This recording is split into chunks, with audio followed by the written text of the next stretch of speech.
Hello, this is the Borealis Experience. I'm Aurora, and I will be spending some time with you today.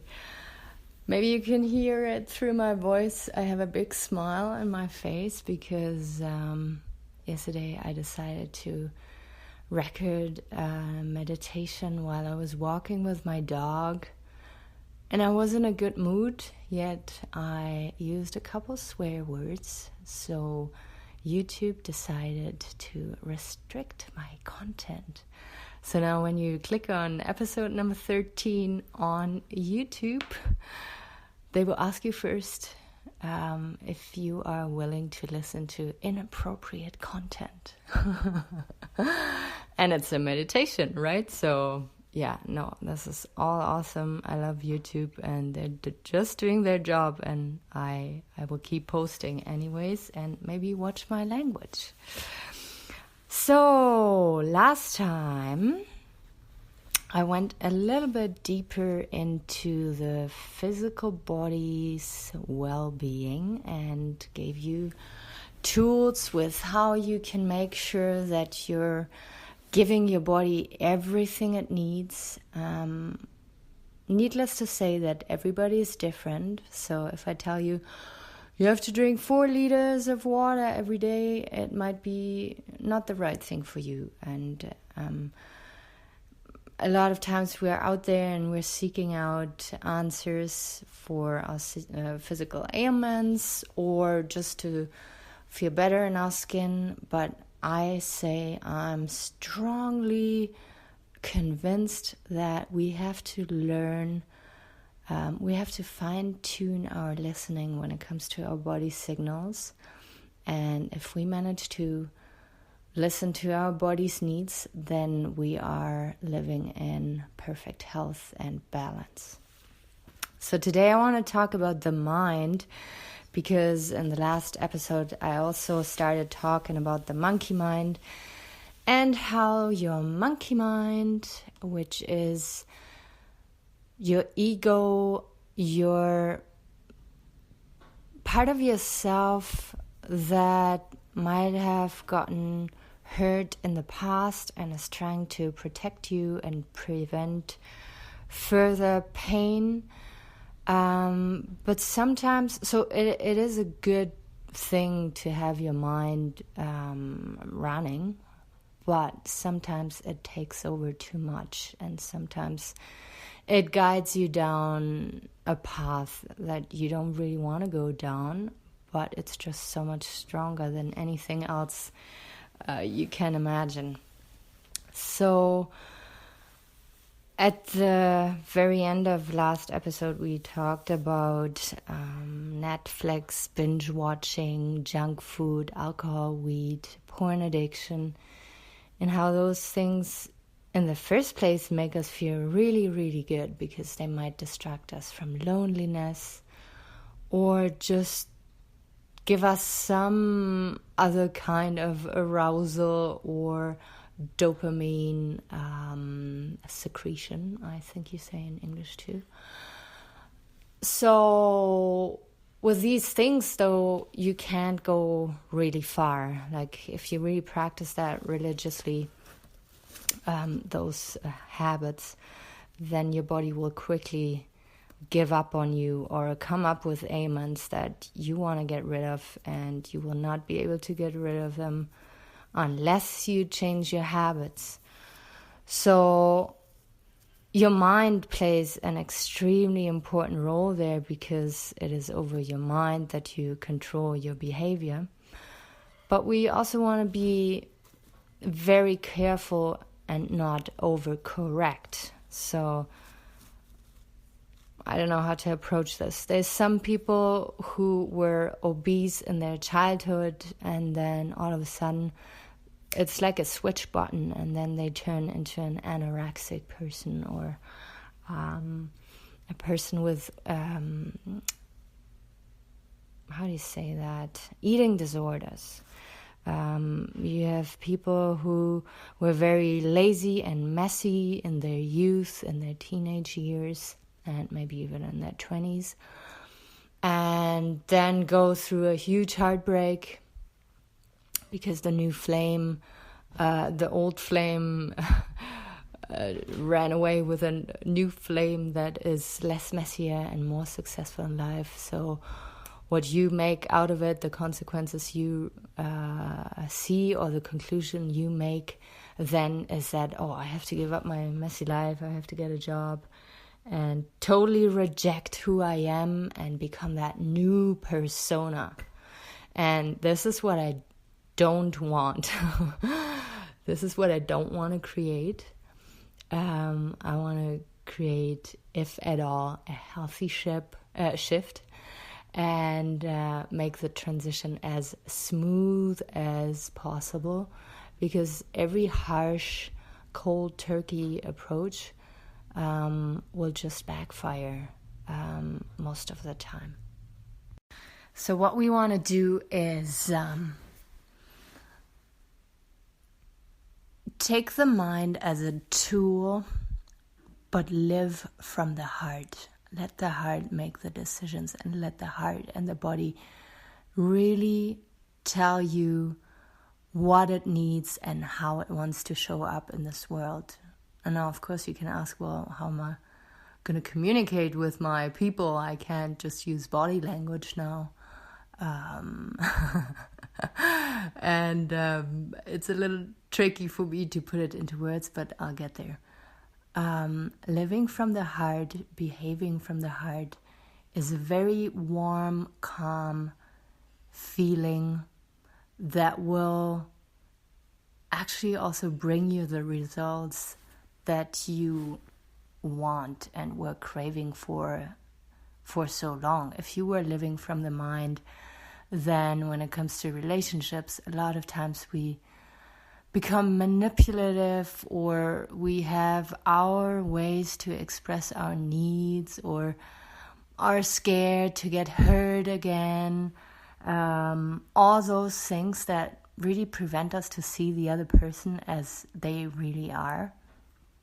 And when you can just be calm with yourself, so when you sit in meditation and see all these thoughts coming up, and you just know, this is just one of those days again where I feel insecure about myself, where I'm jealous or whatsoever, then you can apply this also in relationships. So what I want you to do maybe over the next couple of days is see or observe how you show up in the world, what affects your mood. So you get up in the morning, let's say on a day off, and you do your routine. And as soon as you step out into the world and have interactions, I know we live in COVID times, but you will have a text or an email, or you will see someone on the street. See what's going on in your mind. Is there a judgy voice? Is there an insecure voice, a jealous voice, an angry voice? What comes up as soon as you interact with other people? And that will pretty much give you a clue of where your mind is at. And we can choose now if we want to follow that, or if we want to go back to that meditative state where we receive and give and respond instead of reaction. The mind is not everybody's best friend, because people who suffer from addiction, for instance, or insomnia, or obesity fall prey to their thoughts. And I know this is very simplified, but it helped me to get out of some stuff that I was struggling with in the past so much that if you have other tools, if you see a doctor, if you are in therapy, or if you're not, then you can use this information here that I'm sharing with you to help you out even better. So maybe you had a bad experience with a girl in, like, let's say a couple years ago, and maybe every time now that you meet someone new, you have these filters on and try to check everything possible to avoid a new pain coming up. Instead of entering a new relationship or a new conversation with someone with an open heart and with really seeing them and listening to them, we put on these filters and force that person through those filters. And maybe you can hear and see already that that doesn't work. It's not how we're meant to interact with each other, and it can go really well for some time, but sure enough, a couple years later, or months even, you will find out, oh, that person is not really who they pretended to be. And most of the time it's not their fault. They were not playing a show. It was you who tried to see them in a different light and who tried to neglect parts that you saw but didn't want to see. So that's one example of how the mind can trick you and really make you feel as if the outside world is bad and wrong, but it is you who chooses to see the world a certain way to maybe prevent pain, but you can't prevent it. Like, it's not possible. So if you know that, I know it's easy to say, but just go out there and have an open heart and put your monkey mind in the back seat. And then you can enter relationships with a way more relaxed attitude. And then when it goes wrong, then you know that you gave it your all, you were open, your mind didn't play your tricks, you got to know the person really as who they were, and you will find someone very soon who is perfectly suited. So in the last part of this episode, I want to talk about your mind and how you view yourself.